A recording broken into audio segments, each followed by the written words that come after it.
Magandang araw mga bata. Tayo ay magsitayo para sa ating panalangin. Sa ngalan ng Ama, ng Anak, ng Espiritu Santo. Amen. So bago kayo upo, pakiayos muna ng inyong mga upuan at pakipulot na rin ang mga kalat sa ilalim ng inyong upuan. So, ngayong araw, idadako tayo sa panibagong aralin. Ba't bago ang lahat, magbalik-aral muna tayo tungkol sa tinalakay natin noong nakaraang araw. Ano nga ulit ang tinalakay natin noong nakaraang araw? Tungkol sa pabula. Tama. At ngayon naman, tayo idadako sa panibagong aralin. Ba't bago yun, tayo magkakaroon muna ng maiksing pampasiglang laro. Meron ako dito inyandang mga jumbled letters. Ang tawag pala sa laro ito ay buuin mo ako. Ang tanging gagawin nyo lamang ay bubuuin nyo itong mga naka-jumbled letters dito upang makuha nyo ang tamang sagot. Maliwanag ba mga bata? Okay, ating simulan ito. Ano nga ito? Ano itong unang mga naka-jumbled letters dito? Ito ay sanaysay. Tama. Pag binuo ito, makakabuo ka ng salitang sanaysay. Okay. Ano naman itong pangalawa? Ito ay formal. Tama. Ito naman, ano naman ito? Ano kaya ito? Ito ay simula.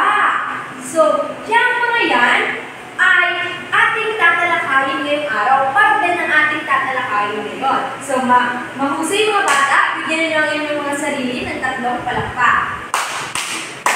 Ngayon, sa tingin nyo, ano ang ating tatalakayin? Tungkol sa ang ating tatalakayin tungkol sa sanaysay. Tama. Ang ating tatalakayin ngayong araw ay tungkol sa sanaysay.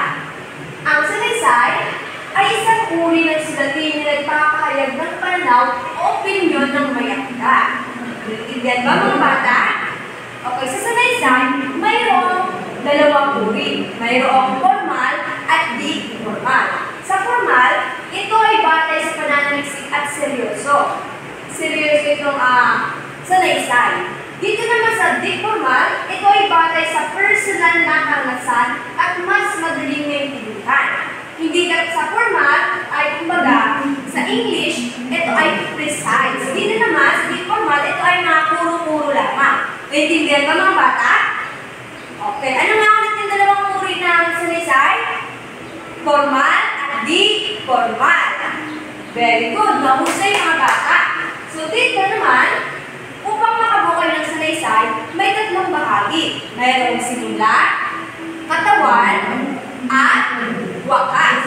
Sa simula, doon nakalagay ang mga introduction tungkol sa iyong topic na napili. Sa katawan naman, halos doon na makikita or nakalagay yung mga importanteng detalye. Doon mo ilalagay sa katawan.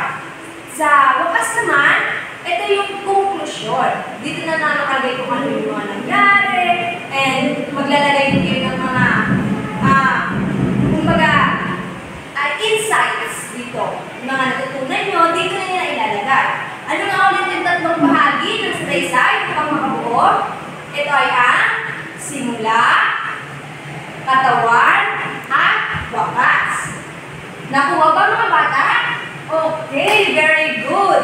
Ngayon naman, magkakaroon tayo ng maiksing activity. May bibigay ako sa inyo ang cover band at susulat kayo dito ng sarili nyong sanaysay. Maliwanag ba mga bata?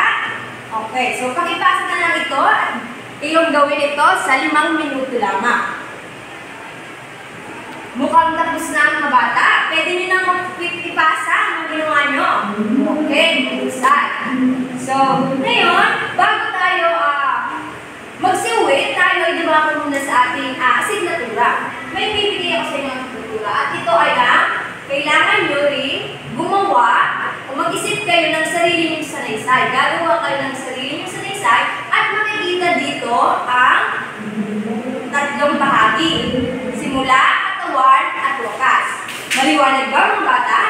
Okay. So, ngayon, dahil maliwanag na rin ang lahat at alam kong naiintindihan nyo na, pwede magsitayo ulit kayo dahil sa ating pansarang panalangin bago natin tapusin ang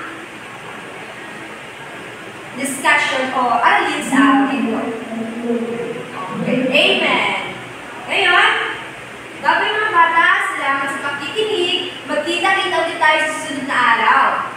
Okay ba yun? Okay, salamat!